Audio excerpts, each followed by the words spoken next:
Hey guys, MGH here and welcome to a Grand Theft Auto 5 video. I haven't done one in a while, mainly because they haven't really released anything. Obviously they have delayed the game. It was a massive disappointment, right? We were all so massively disappointed, but that disappointment feeling has kind of drifted away because, you know, GTA isn't in the news at the moment. There's so many other things. Battlefield 4 is, you know, on the horizon now. We're seeing gameplay from that soon. But GTA have conveniently posted some new screenshots. So I'm going to try and quickly get through these screenshots, tell you what I think about each one, you know, maybe pick out some details that maybe you wouldn't see from a quick glance, and then we'll just, you know, talk at the end a bit about the game itself. So here's the first screenshot. You can see we don't know who that main character is. I'm guessing it's a main character. It could be just a random tramp who's pretending to own the car, which is unrealistic, obviously. Very nice car. First thing I saw, really. I mean, I'm a massive car and motorbike fan. In all the GTAs, it's part of the reason I play them so much is because I just love driving around and killing people and running them over. And it looks like a very nice, expensive car. It's got a lovely suit with really the wrong colour shoes. I don't know, actually. Can't really see it too well. But this could be the main protagonist, or it could be Vassetti, I think that's his name. But we won't talk about him too much because I'm sure we will find out all about him soon. You just look in the detail here. Lots of different things around the environment. Will we be able to interact with things like this? Will we be able to push this around and use it as cover? You know, this traffic cone, can we throw things at people? Can we hide in a bush? There seems to be some sort of shop in the background here as well. Maybe an ammo shop, a gun shop. It seems to have war in the name. I don't know. Interesting screenshot, but really not too much to get from that, really. Nice weather as well in the top. Some nice cloudy blue sky. Next screenshot. Now this one was interesting to me because, again, it features a car going at speed, I presume, because you've got the kind of blur from the rear headlights, or the rear lights, sorry, trailing behind it. So he must be going at speed. It's a very blurry picture. You get a lovely picture of the landscape here. Lots of lovely hilly mountains, and obviously we've got these pylons here. Now whether they're going to be featuring in the game in terms of it's going to be a mission or something like that, who knows? I'm guessing they wouldn't have just had this in there for no reason other than to show you that they have got pylons in the game. But a beautiful car. What car does it look like? Kind of Aston Martin-ish, in my opinion anyway. But again, not really too much being given away in that screenshot. Let's move on to the next one. And again, a very exciting one for me. We've got a motorbike, but it's not just any motorbike. This is a chopper, an American chopper-style bike. I loved them in GTA 4. I think they're absolutely awesome. I'm hoping the steering on the bikes will be a little bit better in this game. Notice again, he is wearing a helmet. Looks like a Momo helmet, which is very American as well. No gloves. Whether you'll be able to customize what he wears on the bike and stuff, I don't know. Now, think in GTA 4, when you get on the bike, you automatically put on the helmet if you don't pull away straight away, right? Will it be the same, or will you have to put on your helmet before you get on the bike in order to drive it? I doubt it very much because there's still Americans who are rebels who ride without a helmet. And look at this as well, some more mechanics of, you know, holding onto vehicles and shooting. Whether we'll be able to do that, I guess we'll find out soon. But this guy here is clearly hanging onto that vehicle as it's chasing this guy here. We've got some more in the background there. And also the particle element to the game. They were talking about this before, weren't they? That they've probably included some sort of particle, what's the word for it? Engine, I guess, to make particles of sand and rock just look very nice. And notice how we are pretty much in a desert here. You've got some cactus here, hilly mountains in the background, really in the background as well, like towards the horizon, and obviously sand everywhere around. Very nice bike, by the way. Nice chrome finish everywhere. Next screenshot. We've seen screenshots like this since the game was first announced, pretty much. It's just a lovely image of part of the world. I'm guessing it's just part of it and not all of it, because there's no main city, which is either on the left or the right. But I think we've seen a similar screenshot, but aiming from here down to here where he was parachuting.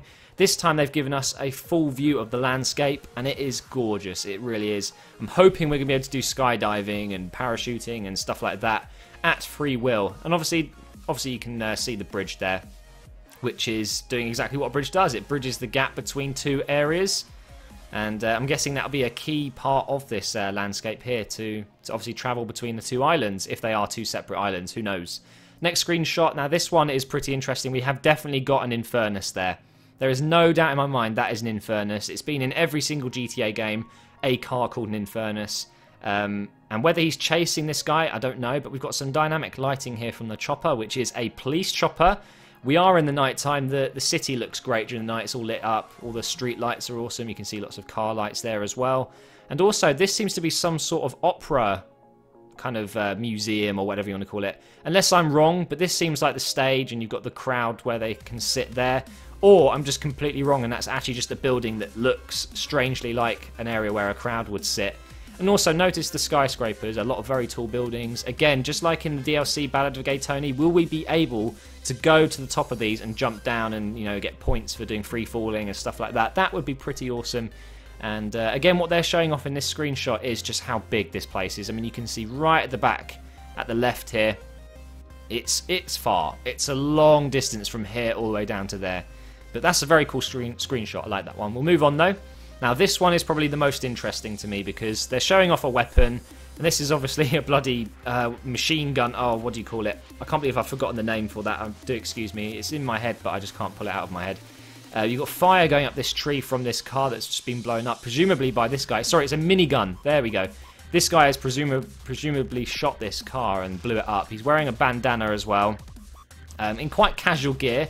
I don't know where all his ammo is coming from, but still, miniguns are in GTA. That's something you can remember. And it looks as if this house is actually very badly damaged. So what I take from that is, will we be able to damage properties with guns and Molotovs and grenades and stuff? Will we be able to cause damage? I don't know. But that fire is spreading up a tree from the car. So maybe some cool fire mechanics that actually allows the fire to spread. That'd be pretty awesome. But that's a very nice screenshot, I've got to say. Look at the mechanics of the bullet shells popping out from the weapon. And will it overheat? That's another good question, eh? Or will it be just shoot and do as much shooting as you want? Next screenshot. This one is interesting because obviously he is skydiving. Now, obviously it looks as if he's jumped from this, but we don't know that for sure. But it wouldn't surprise me if this is just a challenge or it's part of a mission where you've got to jump out of the plane and land in a certain area. Lots of gear here. He's got a helmet on. I'm guessing that's a parachute. Otherwise, he is certainly going to die. It doesn't look like a wingsuit, that's for sure. But wingsuits have parachutes as well, right? But either way, very nice cloudy sky there. Very nice graphics. And it looks as if he's fallen quite a distance already. Next screenshot. Now, this one is groundbreaking because I can't remember a game where it's been open world and you've been able to swim down and actually do some sort of activity. Now clearly this person here, whether it's someone you play or is just someone in the story, is wearing a full diving suit, even the mask. I can't see any oxygen, so maybe you have to keep going back up. But either way, having that surely means that you've got to equip that yourself and it's part of a mission or a challenge. Most games you can actually swim down, but you just swim, right? There's nothing down there to do. Whether we'll be able to explore or there'll be, you know, just a certain mission objective down under the water, near the coral reef or whatever. Maybe there's pond life there. I don't know. Is it me or is there a very faint animal here? I'm not sure. It's a difficult one to see, really. But that is definitely interesting to me. I'm hoping it's some sort of challenge that we can do. Next screenshot now. A bit more images of the city and the landscape. Very nice weather physics. You've got like a lens flare there. A very tall tower on the left here. And a crane up here. I'm hoping we can actually climb up these cranes. That'd be pretty awesome. But this is pretty much a sunset in the city, and it is beautiful. This is quite a rural, tough area, I'm presuming, and that is more of like a rich area with all the big, tall buildings, all the businesses. I mean, you can see there's graffiti everywhere, and it looks kind of rough around this area here, but a lovely image of the sky in the late evening when the sun is going down. But now we move on to the last screenshot. This is a big one. We've got potentially different weather physics. We've got electricity, lightning. Sorry, not electricity. We've got lightning striking down on the pier, and also waves. Now, most games do not have that. You know, you might get a bit of lightning in the background and the sound effects, but it doesn't affect water and things like that. Normally, when you've got thunder like that, you're having like a storm, right? That would cause oceans to, you know, produce waves and things like that. So I'm hoping this is tied together and it's not just an image for showing off something that's not actually in the game, but that is a very, very beautiful screenshot. It's lighting up the whole of the sky, and it seems as if it's during the night, but still looks during the day because of how bright the lightning actually is. And obviously we've got the pier here, we've got lots of different Ferris wheels and rides and stuff like that, some sort of entertainment area there, maybe a snooker table area. bowling, who knows? But really, really impressive. Really, really impressive. And that is the end of the screenshots, guys. Just wanted to do a quick video and discuss my original thoughts on what I've seen in these screenshots. So obviously I'm very excited for GTA. I will be doing a Let's Play when that eventually comes out in September. I'm not sure if they've actually confirmed an actual date for that yet, but as soon as they do, I will let you guys know. But thank you for watching. If you have enjoyed, please do leave a like, and I will see you next time, guys, when I get some more news.